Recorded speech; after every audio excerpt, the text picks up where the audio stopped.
आज लेकर आया हूं नम्रता सरन सोना जी की लिखी हुई कहानी अधूरी प्यास। ये चढ़ती हुई बेल कैसी दीवानी होती है। नया नया जोबन, अल्हड़पन, बदहवास सी बस अपनी मस्ती में सरसराती हुई छुई मुई सी हिलोरे लेती है। जिसका सहारा मिल गया उसी से लिपट जाती है। ऐसा ही तो नव्या के साथ हो रहा था। अभी अभी जवानी की दहलीज पर कदम रखा था, मानो एक नशा सा चढ़ने लगा था, एक खुमारी सी। आईने में खुद को कई बार देखना, उभरते अंगों को देखकर मुस्कुराना और अकेले में उभारों को हल्के से छूना और मस्त हो जाना। नहीं संभाल पा रही थी वह अपनी भावनाओं को। अब तो बस वह समा जाना चाहती थी किसी की मजबूत बाहों में, जहां उसके हर अंग पर पा सके वह किसी का चुंबन और सेक्स की गहराई का मजा ले सके। नव्या, यह क्या तू हर समय आईने के सामने खड़ा रहती है? स्कूल नहीं जाना है क्या? इम्तिहान सिर पर है। अचानक तनुजा की आवाज से नव्या चौंक गई। अरे मम्मी, जा रही हूँ ना, चोटी कर रही थी, नव्या ने कहा और आईने में अपने उपहारों को देखकर मुस्कुराती हुई यूनिफॉर्म की कमीज ठीक करने लगी। चल जल्दी कर, तेरा फ्रेंड बुला रही है, तनुजा ने लंच बॉक्स उसके स्कूल बैग में रखते हुए कहा। Okay bye mummy, love you, Tanuja को गाल पर किस करते हुए नव्या ने कहा और बैग उठाकर भाग गई। यह लड़की भी ना घोड़े पर सवार रहती है, तनुजा बोली और काम में लग गई। वाह यार, आज तो तू झकास लग रही है, फेशियल किया है क्या? नव्या की फ्रेंड सुहानी ने उसके दमकते हुए चेहरे को देखते हुए कहा। नहीं तो, यह तो नेचुरल ग्लो है, नव्या ने इतराते हुए कहा। आज तू देखना कि विपुल सर तुझे ही ताड़ेंगे, नजरें नहीं हटेंगी उनकी तुझ पर से। क्या इरादा है नव्या मैडम? सुहानी ने आंख मारते हुए कहा। अरे यार, अपने ऐसे नसीब कहाँ, मैं तो कब से उन्हें लाइन दे रही हूँ, लेकिन वे तो भाव ही नहीं देते। काश एक बार नजरें इनायत कर ले इस बंदी पर तो लाइफ बन जाए यार, नव्या ने आह भरते हुए कहा और दोनों हंस पड़ी। अरे देख तो, यह सिमी किसके साथ आई है, चल चल देखते हैं कौन है यह बंदा। स्कूल के सामने एक क्लासमेट को किसी लड़के की बाइक से उतरते देखकर सुहानी बोली, इसकी तो चल देखते हैं, नव्या ने खींचते हुए कहा। हाय सिम्मी, दोनों ने पास पहुंचकर एक साथ कहा। हाय फ्रेंड्स, यह है मेरा कजिन वासु, और वासु ये मेरी फ्रेंड्स हैं नव्या और सुहानी। सिमी ने उन्हें आपस में मिलवाया। हेलो प्रीटी गर्ल्स, वासु ने सनग्लासेज को बालों पर चढ़ाते हुए कहा। हेलो, नव्या ने कहा और दावत देती हुई निगाहों से उसकी आंखों में देखा। जवाब में वासु ने भी पलके झपकाकर मानो उसका आमंत्रण कबूल किया। चलो चलो, क्लास शुरू हो जाएगी। Okay Vasu, bye bye and thank you, तुम नहीं आते तो आज मैं लेट हो जाती, सिम्मी ने कहा। ओके बाय बाय, वासु ने बाइक स्टार्ट करते हुए कहा और चला गया। नव्या उसे जाते हुए देख रही थी कि सुहानी उसको खींचते हुए स्कूल के अंदर ले गई। क्लास चल रही थी, सभी लड़कियां नोट्स लिखने में मगन थी, लेकिन नव्या की आंखों के सामने वासु का चेहरा घूम रहा था। नव्या चौधरी, तभी टीचर की आवाज से वह सहम गई। उसे लगा कि उसकी चोरी पकड़ी गई। जी मैडम, नव्या अपनी जगह पर खड़े होते हुए बोली। ध्यान कहाँ है तुम्हारा, बताओ क्या पढ़ा रही हूँ मैं, टीचर ने गुस्से से तमतमाकर कहा। मैडम वाह, ये आप, नव्या कुछ बता नहीं पाई। चुप रहो, मुझे पता है कि तुम्हारा ध्यान नहीं था, एग्जाम टाइम में यह हाल है, बैठो और अब फोकस करो, टीचर ने हिदायत दी। जी मैडम, कहकर नव्या बैठ गई। अगला पीरियड विपुल सर का था। वे बिजनेस एडमिनिस्ट्रेशन पढ़ाते थे। नव्या अब उनके आने का बेसब्री से इंतजार करने लगी। नव्या, विपुल सर आने वाले हैं, सुहानी ने चुटकी ली। हाँ यार, मुझे पता है, बालों को झटकते हुए नव्या बोली। गुड मॉर्निंग गर्ल्स, विपुल सर की आवाज सुनते ही नव्या के कानों में सीटियां बजने लगी। शरीर को एकदम टाइट करके पैर पर पैर चढ़ाकर वह ऐसे बैठी जिससे स्कर्ट से उसकी दुधिया और मांसल जांघें साफ नजर आ रही थी। विपुल सर की निगाहें एक बार उन्हीं पर जा टिकी, लेकिन जल्दी ही उन्होंने खुद पर काबू करते हुए पढ़ाना शुरू कर दिया। नव्या का बार बार पहलू बदलना, जांघों को हाईलाइट करना विपुल सर को खुला आमंत्रण लगा। उन्होंने भी क्लास खत्म होने के बाद नव्या को बुलाया। नव्या की तो धड़कनें आपे से बाहर हो गई। वह सर के पास पहुंचकर बोली, जी सर। नव्या, तुम्हें कोई प्रॉब्लम तो नहीं आ रही है ना? अगर कोई कंफ्यूजन हो तो तुम मेरे घर आ सकती हो, मैं तुम्हारे सारे डाउट क्लियर कर दूंगा, अगर तुम चाहो तो। सर ने न्योता देने के अंदाज में कहा। नव्या तो यही चाहती थी। उसने तपाक से कहा, सर मैं कब आपके घर आ सकती हूँ? आज शाम को ही, स्कूल के बाद। सर आज तो मुश्किल होगी, क्योंकि मम्मी को बताकर नहीं आई हूँ। कल शाम को आऊँ क्या? नव्या ने पूछा। देखो नव्या, ऐसा है कि डाउट जितना जल्दी क्लियर हो जाए तो अच्छा है। आज मेरी वाइफ भी घर पर नहीं रहेगी, तो अकेले में मैं तुम्हें बहुत अच्छे से समझा पाऊंगा। समझ गई ना तुम? विपुल सर ने उसके कंधे पर हाथ रखते हुए कहा। विपुल सर का हाथ लगते ही नव्या के तन बदन में जैसे चिंगारियां फूटने लगी। सांसें तेज और गर्म हो गई, गाल दहकने लगे। अब तो जैसे उसका खुद पर काबू पाना मुश्किल हो गया। नव्या ने मन ही मन सोचा, मम्मी को तो कुछ भी बहाना सुना दूंगी, लेकिन आज का यह मौका हाथ से नहीं जाने दूंगी। वह बोली, ठीक है सर, मैं आज ही आती हूँ आपके घर। सुहानी से बोल दूंगी कि वह मेरी मम्मी से कह दे कि वीक स्टूडेंट्स की एक्स्ट्रा क्लास है, तो तुम मेरे साथ ही चलना। मैं गाड़ी से अकेले ही तो जाता हूँ, विपुल सर ने कहा। ओके सर, नव्या बोली।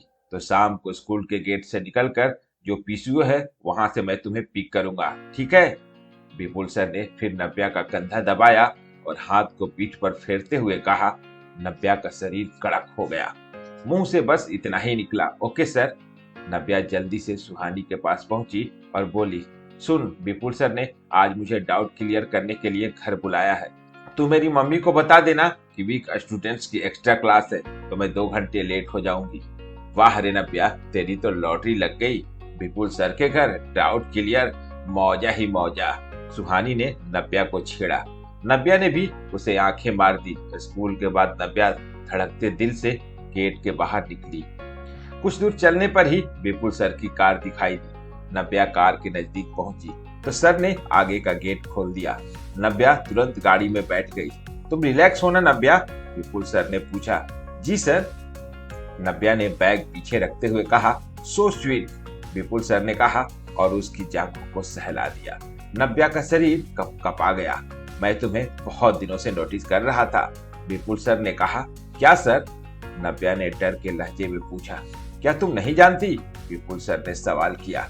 जी सर, आप मुझे बहुत अच्छे लगते हैं, नव्या ने दिल खोला। अच्छा, कितना अच्छा लगता हूँ? विपुल सर ने बात को आगे बढ़ाया। सबसे अच्छे, इतने अच्छे कि ऐसा लगता है। नव्या ने बात अधूरी छोड़ दी। कितने अच्छे, अब बता भी दो।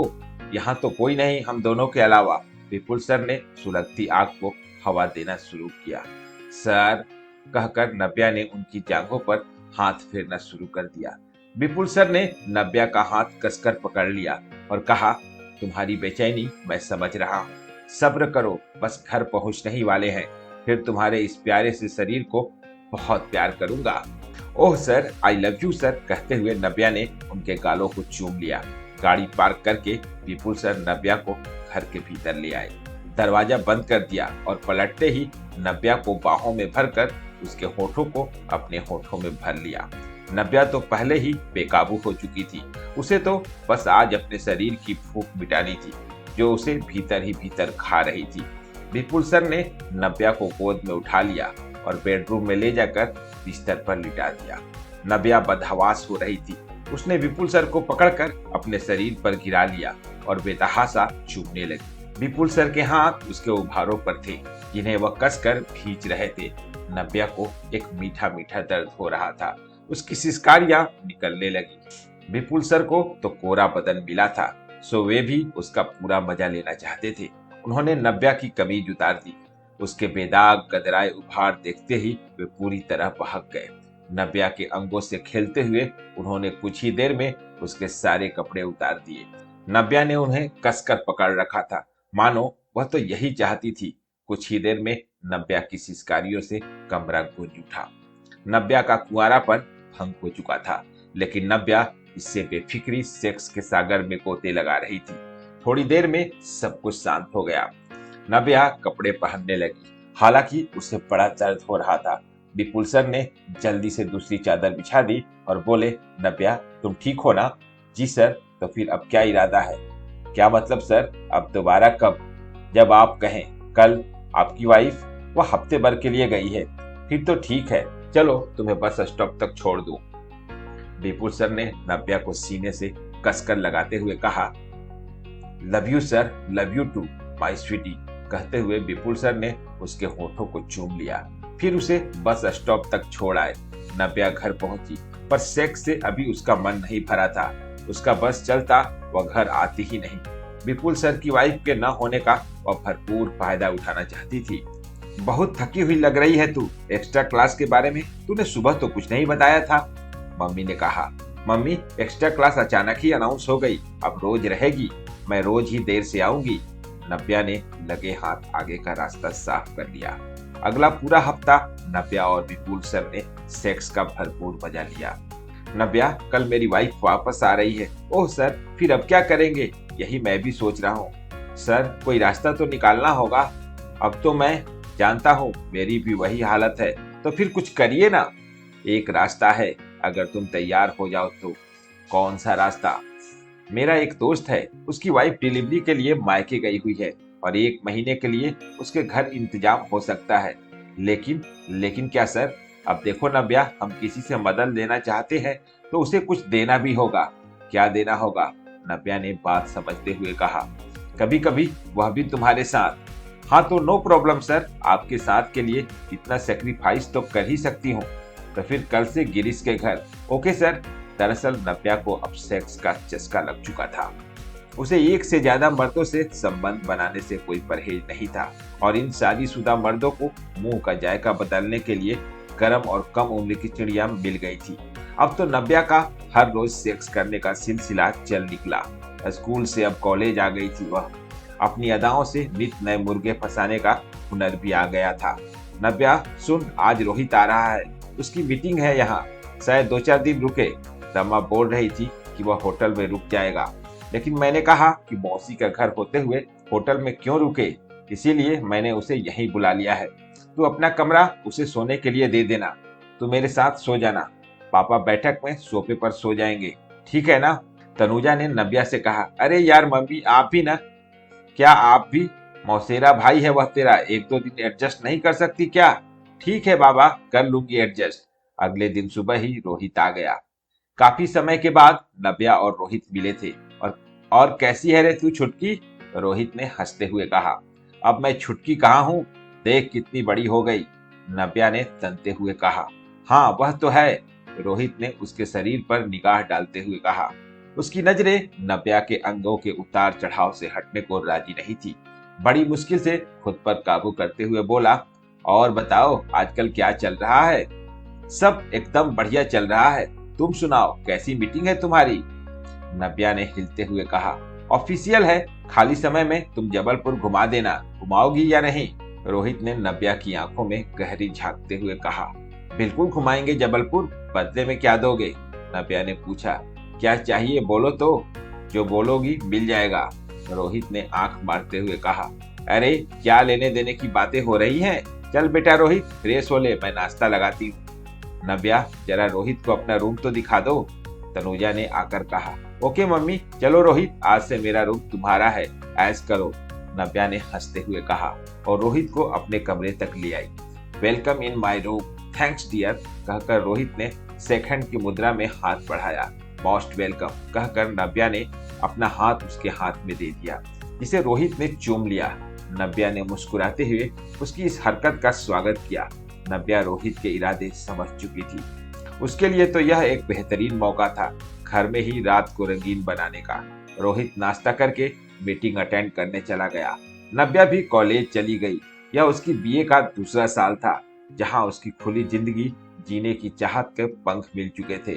सेक्स संबंधी अय्यासी, अमीर मर्दों से महंगे गिफ्ट लेना, सब कुछ बड़े मजे से चल रहा था। शाम को रोहित घर पहुंचा। उसके दिमाग में भी कुछ चल रहा था। नव्या मौसेरी बहन थी, लेकिन उसकी दावत देती आंखों ने रोहित का विवेक खत्म कर दिया था। उसे तो बस नव्या का भरा हुआ कसा तन चुंबक की तरह खींच रहा था। बेटा, कैसी रही तुम्हारी मीटिंग? तनुजा ने पूछा। बढ़िया रही मौसी, रोहित बोला। चलो हाथ मुंह धोकर रिलैक्स हो जाओ, तनुजा ने कहा। जी मौसी, नव्या कहाँ है? रोहित ने पूछा। वह फ्रेंड की बर्थडे पार्टी में गई है, आती ही होगी, तनुजा ने बताया। ओके मौसी, मैं फ्रेश होकर आता हूँ, कहकर रोहित कमरे में चला गया। थोड़ी ही देर में नव्या भी आ गई। और जनाब, कैसी रही आपकी आज की मीटिंग? बढ़िया रही, तुम्हें बहुत ज्यादा मिस कर रहा था। मुझे? वाह हाँ नव्या, मैं तुम्हें बहुत मिस कर रहा था। क्या जादू है तुम में, जब से देखा है। बस बस क्या?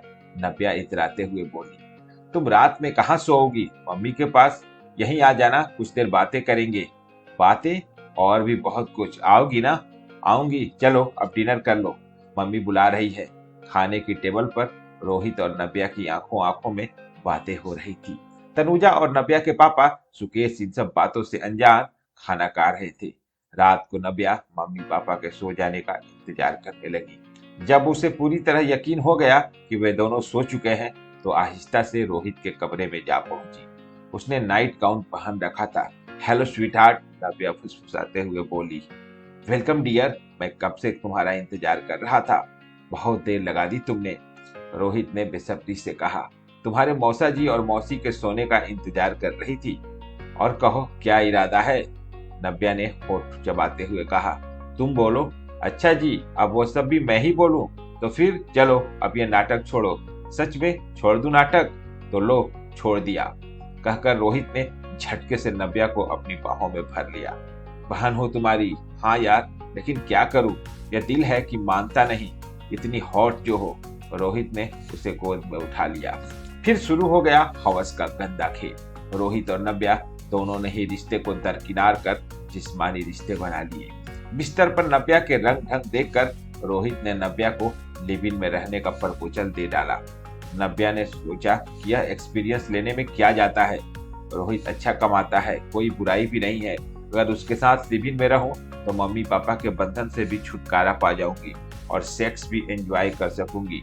3 दिनों में रोहित का ऑफिशियल काम भी खत्म हो गया। नव्या और रोहित ने सब तैयारी कर ली। नव्या रोहित के साथ बालाघाट जाने के लिए पूरी तरह तैयार थी। दोनों ने फैसला किया कि कल घर वालों को अपने इरादों से वाकिफ करवा के वे बालाघाट निकल जाएंगे। अगली सुबह घर में हंगामा मचा हुआ था। नव्या ने अपने फैसलों को बहुत ही बेशर्मी से माता पिता को बता दिया। कुछ तो शर्म करो, हम दुनिया और समाज को क्या जवाब देंगे? क्या कहूंगी तेरी मौसी से? कुछ तो सोच, और तेरी उम्र तो देख, अभी तो पढ़ने लिखने के दिन है। तनुजा भरी आंखों से बोली। मम्मी, अब इन सब बातों का कोई मतलब नहीं है। मेरा फैसला नहीं बदलने वाला, और फिर यह मेरी जिंदगी है, मुझे पूरा हक है इसे मैं कैसे जीऊं। मैं रोहित के साथ बालाघाट जा रही हूँ, वहीं उसी की पोस्टिंग है, अपने माँ बाप को वह बता देगा। नव्या ने तुनक कर कहा और कमरे में चली गई। तनुजा, अब कोई फायदा नहीं इसे समझाने का। बालिग हो चुकी है वो, और इसी बात का फायदा उठा रही है। उसके कदम बहक चुके हैं, क्या पता बात कहाँ तक बढ़ चुकी है। हम तुम तो शायद वहां तक सोच भी न सके, क्योंकि जिस बुलंदी से नव्या ने यह बताया है, उससे तो लगता है कि इन दोनों के जिस्मानी। तनुजा के पति हताश स्वर में बोले। क्या यही दिन देखना बाकी था? हम तो किसी को मुंह दिखाने लायक नहीं रहे। क्या इसी दिन के लिए नाजों से पाला था इसको? इतनी आजादी दी थी, इसे कहाँ की हवा लग गई। इसकी आंखों की शर्म तक खत्म हो गई। और रोहित, वह भी, अरे अब उसे क्या कहें जब अपना सिक्का ही खोटा निकला। तनुजा लगातार रोते हुए बोली। नव्या और रोहित परिवार और समाज के गाल पर तमाचा मारकर चले गए। पीछे रह गए 2 परिवार और शर्मसार माता पिता। सेक्स और अय्यासी की चाहत में बच्चों ने घर वालों को एक ऐसा नासूर दे दिया जो हर पल कसकता रहेगा। उम्मीद है दोस्तों ये प्यार और हवस की कहानी आपको जरूर पसंद आई होगी। तो फिर मिलते हैं एक और नई कहानी के साथ। तब तक अपने दोस्त को दीजिए इजाजत। धन्यवाद।